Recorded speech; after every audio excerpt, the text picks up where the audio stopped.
స్వతంత్రానికి ముందే 1946 సంవత్సరంలో మా తాతగారు ఆలపాటి రామచంద్రరావు గారు ఈ అంబికా దర్బార్బతి సంస్థని స్థాపించారు. 1946 నుంచి 24 వరకు 78 సంవత్సరాలు పూర్తి చేసుకుంటుంది. త్వరలో మేము 100 సంవత్సరాలు కూడా వెళ్తున్నాం. ఈ జర్నీలో మా తాతగారు స్థాపించిన అంబికా దర్బార్బతి సంస్థ మా నాయనమ్మ గారు, అలాగే మా నాయనమ్మ గారు అమ్మగారు అంటే మా తాతమ్మ గారు, వీళ్ళు ముగ్గురు కలిసి ఈ సంస్థని స్థాపించారు. మా నాయనమ్మ గారు, మా తాతమ్మ గారు అగరబత్తీలు చేతితో చుడితే మా తాతగారు పెట్టిలో పెట్టుకొని సైకిల్ పైన వెళ్ళి అమ్ముకొచ్చేవారు. అలా స్టార్ట్ చేసిన ఈ సంస్థ ఈ రోజు 2000 మందికి ఉపాధి కల్పిస్తుంది. తాతగారు తరం తర్వాత మా నాన్నగారు వాళ్ళు నలుగురు కలిసి ఈ సంస్థని 4 చక్రాల బండిలాగా లాక్కెళ్లారు. వాళ్ళ తరం తర్వాత మేము, ఇప్పుడు మా 4వ తరం కూడా వచ్చేసింది, మా పిల్లల తరం కూడా వచ్చేసింది. ఈ రోజు మా మ్యానుఫ్యాక్చరింగ్ ఫీల్డ్ లోకి. అలాగే మా యూజర్స్ కూడా ఇన్ని తరాల నుంచి వాడుతున్నారు. ఆ రోజు నుంచి ఈ రోజు వరకు మా యూజర్స్ అలాగా ఆదరిస్తున్నారు. కాబట్టి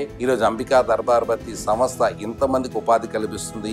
ఆ రోజు వేసిన పునాది ఈ రోజు వరకు కూడా సాగుతూ వెళ్తుంది. అలాగే తరతరాలు కూడా ఇది సాగాలని కోరుకుంటున్నాను. మా అగరబత్తి వాడుతున్న వినియోగదారులందరికీ కూడా నా హృదయపూర్వక నమస్కారాలు తెలుపుకుంటున్నాను. Thank you very much.